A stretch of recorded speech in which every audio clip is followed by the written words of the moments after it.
ক্ষমতায় আসতে না আসতে তারেক রহমানের স্ত্রী জুবাইদা রহমান দেশবাসীর উদ্দেশ্যে কি সুখবর দিলেন, ভিডিওটা আগে দেখুন। আমার আগে আমরা, আমাদের আগে দেশ, ক্ষমতার আগে জনতা, সবার আগে বাংলাদেশ। কর্মস্থলে ডে কেয়ার সেন্টার, প্রত্যেকটি মা নিশ্চিন্তে তার কর্মস্থলে কাজ করতে পারবে। আমরা নারী সাপোর্ট সেল গড়ে তুলব, উদ্যোক্তা নারীদের আর্থিক ও দক্ষতা সহায়তা প্রদান করব, আনুষ্ঠানিক অর্থনৈতিক খাতে নারী কর্মস্থান বৃদ্ধি করা হবে। শিশুর পূর্ণাঙ্গ স্বাস্থ্যসেবার দিকে খেয়াল রাখতে হবে।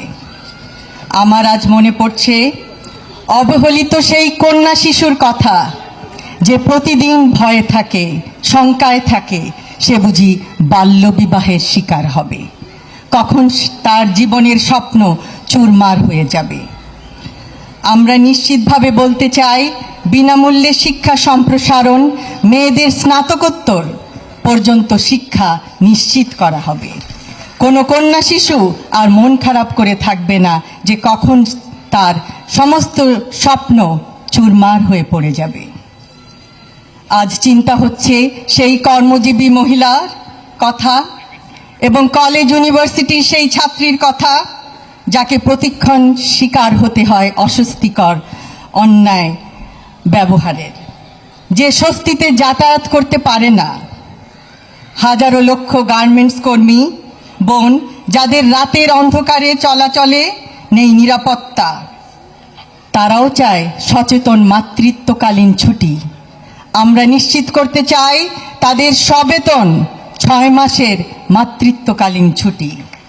আমরা নিশ্চিত করতে চাই নিরাপত্তা এবং তাদের সুরক্ষা, নিরাপদ আবাসন ও যাতায়াত ব্যবস্থা। কর্মস্থলে ডে কেয়ার সেন্টার, প্রত্যেকটি মা নিশ্চিন্তে তার কর্মস্থলে কাজ করতে পারবে। আজ মনে পড়ে সেই বয়োবৃদ্ধ নারীর কথা, যাকে সে কোলে করে বেঁধে দিয়েছিল একটি গেটের, বৃদ্ধাশ্রমের একটি গেটের সঙ্গে তার পরিবারের লোকজন। সেই মায়ের প্রতি আমরা জানাতে চাই, পিতামাতার ভরণ পোষণ আইনের কার্যকর বাস্তবায়ন করা হবে। আমরা নারী সাপোর্ট সেল গড়ে তুলব, উদ্যোক্তা নারীদের আর্থিক ও দক্ষতা সহায়তা প্রদান করব, আনুষ্ঠানিক অর্থনৈতিক খাতে নারী কর্মস্থান বৃদ্ধি করা হবে।